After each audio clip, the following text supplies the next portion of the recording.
Hi, I'm Zibby Owens, and I am the host of this podcast, Moms Don't Have Time to Read Books. I am also a newly minted USA Today bestselling author of the novel Blank. I've created a whole community of book lovers around this podcast, a publishing company, reading retreats, a bookstore, and more. Learn more at zibbymedia.com or follow me on social at Zibby Owens or join the community at Zibby Readers. Ali Rosen is the author of Alternate Endings. Ali is a best-selling author of novels and cookbooks, as well as the Emmy and James Beard Award-nominated host of Potluck with Ali Rosen on New York City Life, NYC Life. Her novels, described by The Skim as a vacation between two covers, are the instant Amazon bestseller Recipe for Second Chances and Alternate Endings. Ali is also the author of 3 cookbooks, including the most recent 15-minute meals. She has been featured everywhere from The Today Show to The New York Times and has written for publications including Bon Appetit, Wine Enthusiast, and New York Magazine. She's originally from Charleston, but now lives in New York City with her husband, 3 kids, and rescue dog. She can usually be found wandering the Union Square Green Market or curled up in a chair reading a romance novel. This is her second time on the podcast, and you'll notice that we talk about the hotel/castle where the book takes place, and in the episode, I'm pretty sure that I say how I'm definitely going to go there. And after I recorded it, I actually did book a vacation at this castle for my husband and my 4 kids and me in this coming August. And then a couple months later, I was like, what am I doing? We're not going to have fun there. So anyway, I canceled it because I don't think young kids can really appreciate, well, at least my kids are not going to appreciate sort of a dark, scary looking castle, but I would. Anyway, I'll go another time, perhaps. But anyway, enough of that. Enjoy the episode. Welcome, Ali. Thank you so much for coming on Moms Don't Have Time to Read Books again, now to discuss alternate endings. Congratulations. Thank you for having me again. So appreciate it. I feel like Recipe for Second Chances just came out. What are these, 6 months apart? What's going on? It's insane. I did not write them 6 months apart, but yeah, you are also with Amazon Publishing. So when they have a plan for you, this was their plan for me to put them right together. So. Wow. Is it literally 6 months? It's literally 6 months. Yeah. The last one was November 1st and this is May 7th. So, but the next one will be a year. A year between them again. No one will have to hear from me again for a year. But a year is still soon. Very soon. Yeah. Well, I think, the romance, I mean, it's amazing. Like the romance reading community is so voracious that they love having multiple books, so they read one book and they say, well, where's the next one? So I think having 2 books out was the goal. And so hopefully people like it. Yeah. But I loved this book. It's so great. I found the characters so relatable and so very, very real. The way you write about marriage, divorce, custody, kids, career, like all the things. Beatrice's voice, I was just like nodding, yes, this, like totally get it. FaceTiming at work, with the kids and being like, oh, sorry, everybody, for hearing my mom voice, like the whole thing, like all of it. The duality of being women who want a lot of things. I mean, which is kind of what your podcast is all about. I mean, it really fits into that of ambitious mothers who want to be, have multitudes. I mean, and which I think we all do, no matter what path you're on. And so I'm hoping that Alternate Endings speaks to that for women who are just trying to succeed at all the things that they want to do, which I think we can do, but it's hard. And that like love and, passion and all that stuff is still a part of moms, it doesn't go away, you still, anyway, so. No, it does not. And I think that that's something that, I was very thrilled that my editors and my publisher were going to let me write a slightly older heroine. Because I think romance is seeing that more now, where it's sort of this romance women's fiction hybrid, and women are allowed to not be in their 20s and be which again, I love romances with women of all ages, but I think it was especially refreshing for me to get to write a mother having a romance, which I think sometimes we don't get to see as much. Or it's like, she had a baby when she was 18 and now she's 24 and look at this single mom. And it's like, okay, well, there's also women who are older too. So, and I also loved her relationship with her sister-in-law, Beatrice's what's her name? Nita? Yeah, Mita? Mona. Mona. And how sometimes even if the relationship doesn't work out, you can still like love the family so, so much.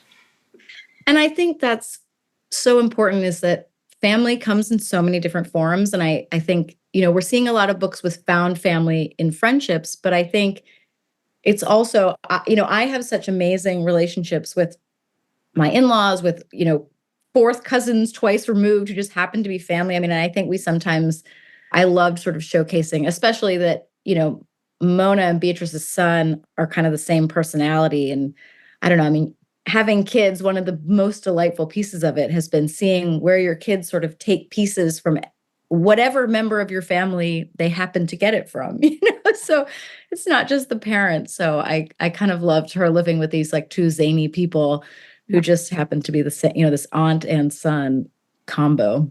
One of my kids reminds me so much of my former sister-in-law. And I'm like, well, this is the coolest thing ever, because I adore her so much. I'm like, right. This is awesome. I've like created another one of my best friends, just like you said in the book. There were so many things in the book where I was like, yes, this, I don't know. It just hit so close to home for me. So I didn't even ask you, why don't you tell listeners what the book is about, Ali? So Alternate Endings is the story of Beatrice, who, as we discussed, is getting divorced. She's trying to deal with custody of her kid with her soon-to-be ex-husband, while she's also dealing with a job that she loves, but with a boss who's a little bit flighty. And her boss is Irish and has decided to move. She's getting divorced. She's moving back to Ireland. And so B is going to have to travel to Ireland every other week, which completely upends her already very precarious custody scenario. And as this is all unfolding, the boy that she loved in high school is now the new CTO of her company. And so they sort of embark on this, friends with benefits, what happens in Ireland stays in Ireland scenario. And of course, nothing ever stays. And, it's really the story of two very type A people who, want to keep control of their life and, find that letting somebody in can still have control, So it's a beautiful love story of kind of two people that maybe we don't get to see as much of, who are a little quieter. And, I think we often see these like, really happy or really grumpy or, all, sort of these tropes of people. And what I wanted to portray is that sometimes, serious people need love too.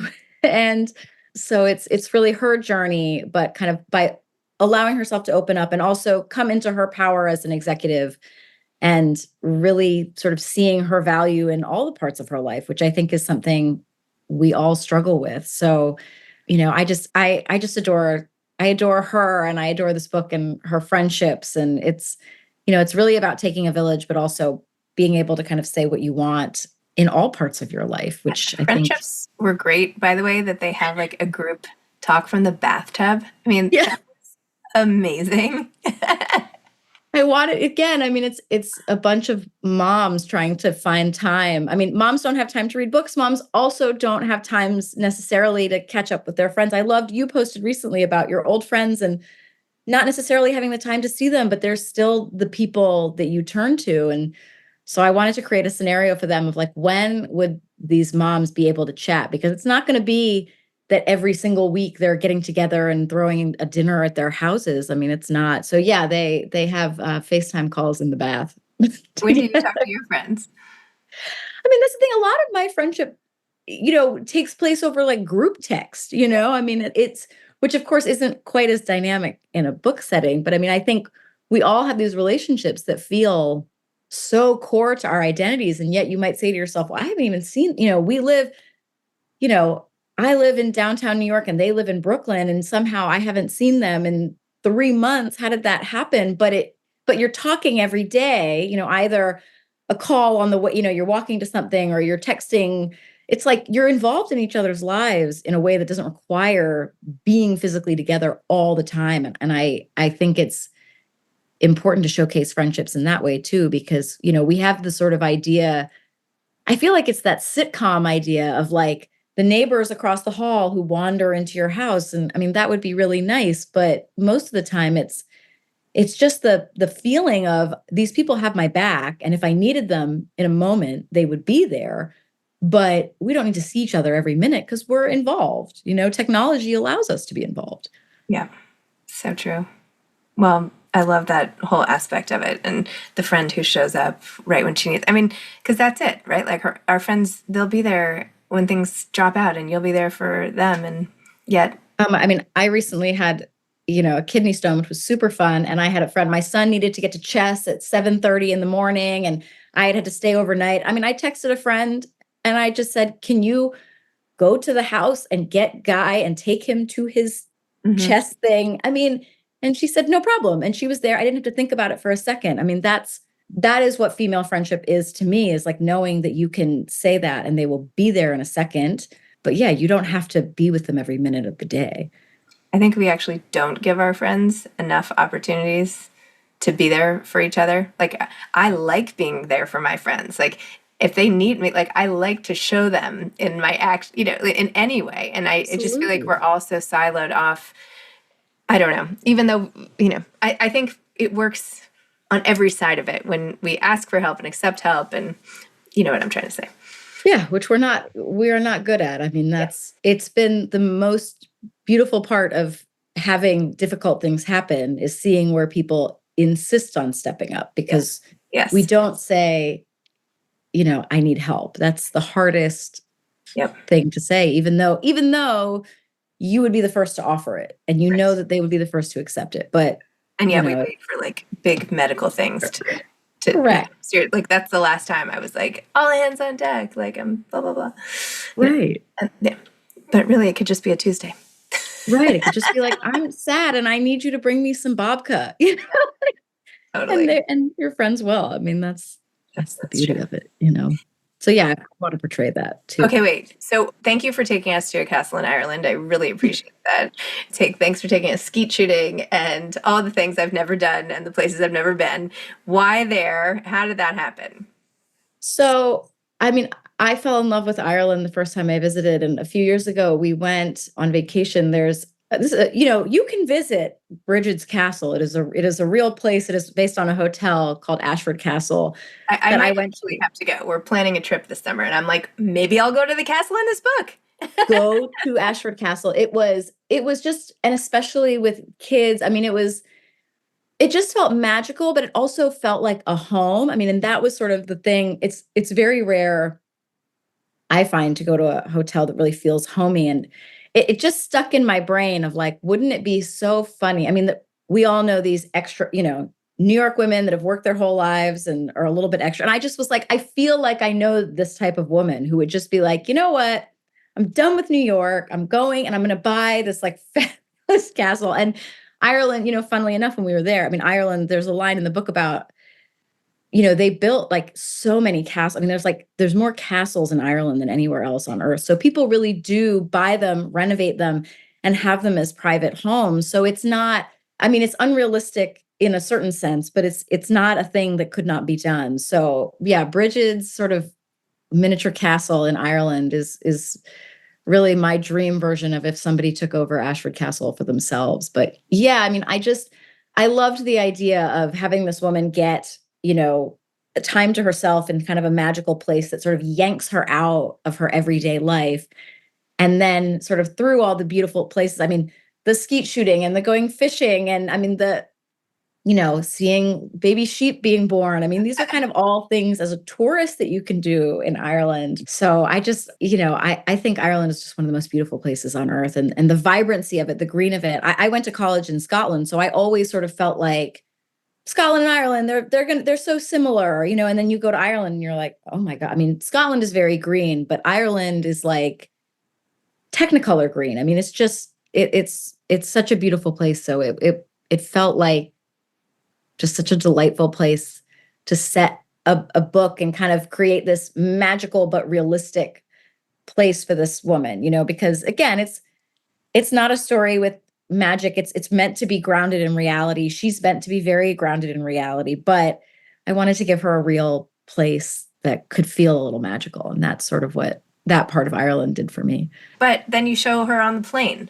You're not just like, it's not a movie where you're like 1 second you're here and then you're in this new place. It's like, no, now I have to like go to baggage claim and, or not baggage claim because like why check, but you know what I mean? Yeah. And running into this guy, it's like, and it's the logistical piece of it, I think is so funny because I love an escapist rom-com. I think a lot of people watched Irish Wish and they were like, oh, that's really fun. But I don't think Lindsay Lohan had any scenes in the airport, in that, Yeah.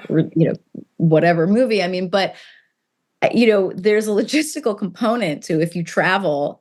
Yep. As you are seeing on your book tour right now, if you are constantly traveling, that piece of it is exhausting. So it's balancing the magic with just her day-to-day of like what's happening with her son. And one of my favorite scenes is like she lands in Ireland and her sister-in-law is like still awake from the night before because of the time difference. And it's just like, and her sister-in-law is single and out on a date. And she's just like, oh my God, what is my life right now? But so it's the logistical mess of it. And, some non-magical things happen in Ireland too. She certainly, but it's giving her a setting where things can be beautiful if and the New York scenery of it all. It's set in the East Village. It's kind of this dream of a townhouse, a dream or a nightmare because she shares a townhouse with her ex-husband, like she lives above and he lives below. But yeah, trying to find the magic because listen, like right now, walking around New York, you have it's spring, there's all the flowers. It is magical, but it's also the day-to-day drudgery too. So it's finding that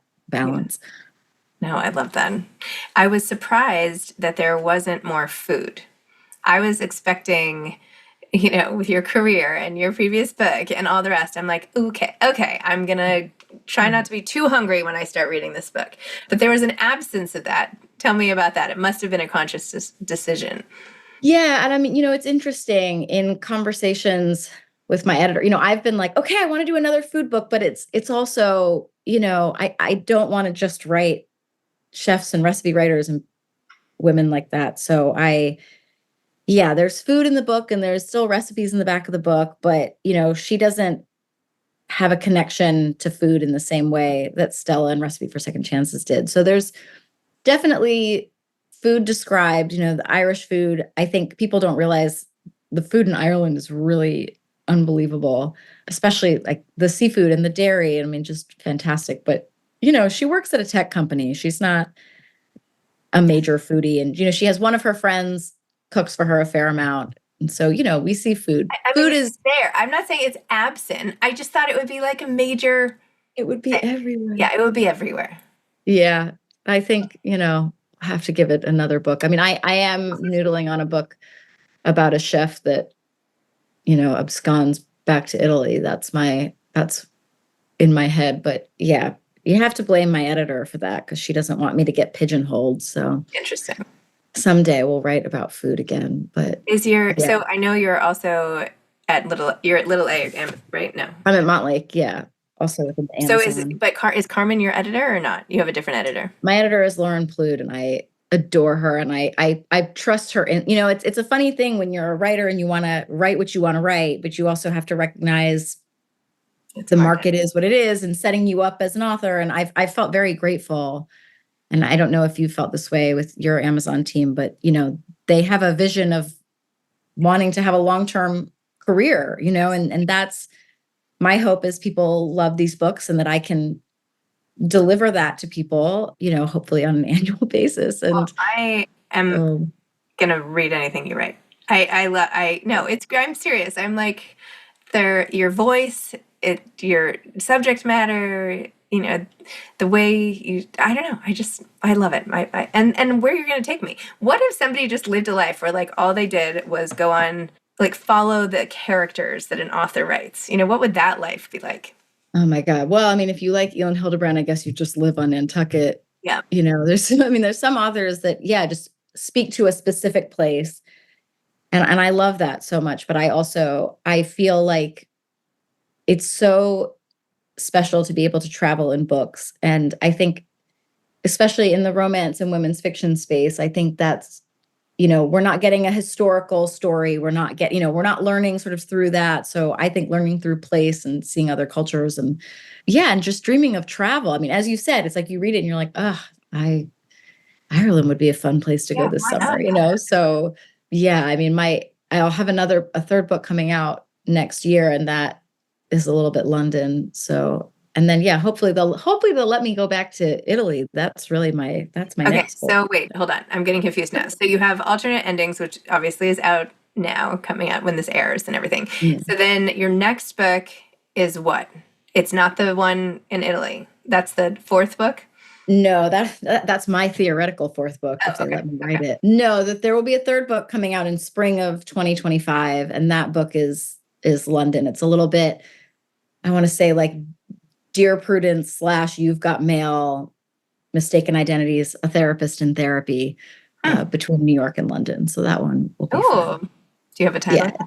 We don't have a title yet. We have some ideas for titles, but of course that I feel like that becomes a marketing question. And I'm really bad at titles because I always want to do something like that to me is funny. I'm like, oh, this is like, this song and it's a funny pun on that. And everyone's like, nobody knows that Ani DeFranco song that you think would be really funny to have, whatever. So I'm also grateful to the Amazon marketing team for making sure that my titles stay. So no, that one, not yet. But yeah, the goal is just to keep, I mean, I just find as a writer, it's such a like, what a joy to be able to sort of escape into these worlds and get to travel again, through your writing. I mean, especially like you're sitting in the doldrums of New York in January and you're like, I'm going to go to the, green summer in Ireland. I mean, it's why we read. I mean, and it's I think why a lot of people write. I love getting to see the world through reading, and I'm lucky enough to get to travel a lot in my regular life because that's both my husband and I just prioritize that over all things. And so, I want to give people that escape too. I mean, it's why I read, to sort of get to live in someone else's world for a little bit. Does your husband read your work? No, he has no interest in it. He's a nonfiction person. And it's really funny because a lot of, Recipe for Second Chances sort of came from this idea of the way that my husband and I met. It's not our story, but little pieces of it are in there. And so he's always like, he's like, people love Samuel, so they love me. I'm like, you didn't even read it. It's not. But no, I mean, it's funny because like the people that I am closest to are not fiction readers. So it's really funny. Like my sister and my husband, I mean, my mom read it, which I was like, she's like, Yeah. I'm really excited about alternate endings. I'm like, oh, great. It's sexier than the last one. Can't wait for you to read it.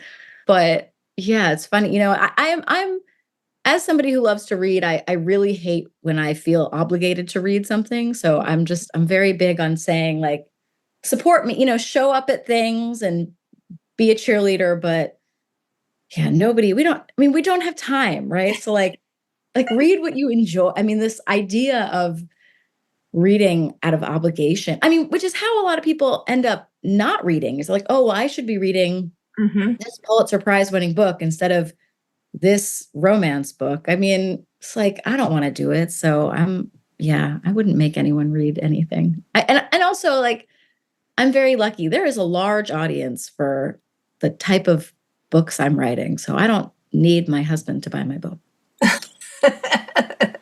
Sounds good. I know. I can't tell you how many times I've had conversations with people who are like, "Have you read like such and such a book that's on the bestseller list or won some prize or whatever?"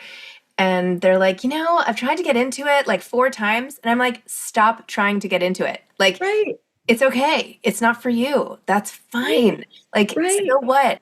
There are a million books out there. Like, just, it's okay. Put that Well, one down. that's what you do that I think is so brilliant is we've gotten into this like vortex of these are the books and this shows up online and that's what people are reading and you want to post that you're reading it too. And I mean, there are just so many books. I mean, if you have, particular types of books that you like, the quality and quantity of books that exist is so much more than what you see on, the top of a bestseller list. I mean, so it's fascinating to me when people sort of read. I mean, reading is such an internal, solitary pleasure. It's like, why are you reading for something? I mean, if you want to know about the book, okay, get the Cliff's Notes. But I mean, for actual spending your own time reading, I mean, read what you enjoy. And every time I do that, every time I'm like, oh, everyone told me I have to read this book, and it's probably not for me, but I'm always like, why? Why didn't I just pick up, another like Lynn Painter book and laugh my ass off while I'm just living my life? Like that's what I want to read. So I don't, yeah, but reading has some hold on people where it's supposed to be like big and important. Like they'll turn on Real Housewives, but then they'll make themselves read like what the nominee for the Booker Prize. And it's like, yeah, it's all entertainment, enjoy it. Just get rid of all the shoulds, Plus all the other books need your reading anyway. Yeah. I mean, this is, the giant topic of all readers, but yeah. But it is so important. And that is why it's good to have a podcast where we can talk about lots of books and have people listen. So people who are listening, let this be a lesson to you. Right. Put down the books that you just can't get into. It's okay. Just right. And I feel like your podcast is so great with that, where it's like you can listen to, you have so many authors on, you can listen to the episodes where it's like, oh, I'm interested in that book. Oh, that one, maybe not. And I think that's, reading should absolutely be about your choice, So I think it's just such a beautiful thing that you do by giving a platform to so many different types of authors and then letting people decide what they want to read rather than just, we have X column inches in a, newspaper to say, this is what you should be reading. I agree. All right. Well, Ali, thank you so much. Alternate endings, so exciting. And congratulations. Really, really great. Thank you for having me on again. And thank you. Congratulations on Blank. It's just, I just have to say, I adored it so much. It was kind of the same thing. I found myself laughing at so many moments of like, yes. And I'm in awe of your book touring, and I'm just so happy to see so many people reading it and loving it, because I was so lucky to read it early, and it's such a delight to see when people find a great book. So congratulations. Thank you so much. Thank you. All right. Hope to see you again soon. Bye. I know. Okay. On to your next. Good luck with your travel. Thank you. Wave from you in Charleston. I'll wave for the plane. Okay. Bye. Bye. Thanks for listening to Moms Don't Have Time to Read Books. If you love it, please leave a review and follow us on social @Zibby Owens and @Zibby Readers.